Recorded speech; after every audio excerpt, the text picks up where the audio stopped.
1979 жылы ал убакта Фрунзеден мединститут бүткөм, лесфакты дарылоо факультетин. Ошо бүтүп келгенден бери ушу Ошто иштеп атам. Биринчи 79 бүтүп келгенде бир жылдык интернатураны обул больницада кардиологияда өткөм, терапия боюнча. 80-жылы скорыйда бир 3 ай иштеп, 3 айдан кийин анан спецбольницага которулуп, ошо 80-жылдан 2009 жылга чейин ошо спецбольницада иштегем. Анан эми врач жөнүндө мен эмне айткым келет? Врач башынан биз окуй баштаганда эле бизге өтө кыйын болгон, оор. Себеби айылдан окуганбыз, орусчаны түзүк билбей, түшүнбөй, барганда орусчасында жаттап, латынчасында жаттап, кыргызчага өзүбүзчө перевод кылып, түшүнбөгөн нерселерди ошондой кылып окуганбыз. Бирок мен өзүм мындай жалет этпейм, ошондой кыйналсак дагы биз ошол убакта окуган экенбиз, көп нерселерди үйрөнгөнбүз. Ошо окуудан анан кийин 3-курска барып эме кылганда кыйла жеңилдеп, биз да орус тилди жакшы өздөштүрүп, кичине жакшы болбосо дагы орто билип окуганда ошо орус балдары менен, орус кыздары менен мындай теңтайлашып, суроолорду берип, түшүндүрүп, айтып, ошондой кылып, кийин 3 жылдан кийин эме өзүбүзгө келгенбиз.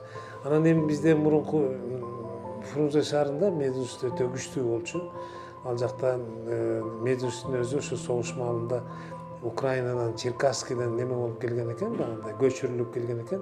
Мугалимдер, баягы профессорлор, башкалар ошол жактан келген орустар, еврейлер, татарлар, ошо окшогон улуттагы адамдар болгон. Бирок ал убакта өтө мугалимдер честный болгон. Эгер бир нерсе билип окуп кетсең, окуп кетет элең. Эгер билбей турган болсоң, кетет элең. Бизде мисалы үчүн ошо окуп баштаганда 1-2, 3 курстан көп студенттер кетип калган, себеби окуунун талабы күчтүү эле. Биз элчилеп мындай киного барыш деген болбойт эле, отуруш, туулган күн деген болбойт эле, күнү түнү баягы окуп, жаттап, анан окуйт элек. Эгер кокус бир жаман баа алып кала турган болсо, кийинки сабакка кое бербейт эле, пока берки жаман оценканы отработка деп коет, отработка кылмайынча. Анан эми азыркы окуу менен мурунку окуунун айырмасы ушу. Азыркы окуу эми жеңил. Баары интернетте бар, ките окубайт. Интернеттен керек маалда ачып, экзамен алып атканда деле карап турат, баягы экзаменге катышабыз, башка кылабыз, көрүп атабыз. Бирок ал убакта требование башка эле. Мисалы үчүн мен бир нерсени айтып кетейин. Ошо окуй албагандар, баягы нерви бош, чыдамы жок демелер кийин 4-5 курста деле айдалып кетип калгандар болду. Биз группада 10 киши бүткөнбүз, баары мен билген ошо группалаштарым баары азыр жакшы иштерди иштегендери бар. Элдин көп керегине жараган адамдар бар, жетекчи болгондору бар. Ошо окшогон мындай жакшы өзүбүздүн курсташтарды көрүп алып биз сыймыктанабыз.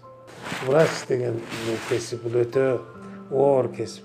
Себеби врач болгондон кийин ошо оорлуу кишинин оорусу менен кошо ооруйсуң, переживать этесиң. Ушул кишиге ооруган киши келип жакшы болуп кетсе деп, ошо киши кандай ооруган болсо, куд эле ошондой оору менен кошо ооруйсуң. Анан эми ошо дарылаган бейтап жосом оорулуу жакшы болуп кетсе, врач үчүн өтө чоң жетишкендик. Жаш врачтар келип атат, жаш врачтар окуп атат, бүтүп атат.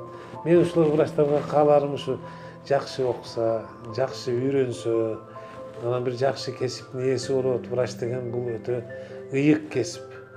Биз Кыргызстаныбызды колдошубуз керек, көтөрүшүбүз керек бардык жактан.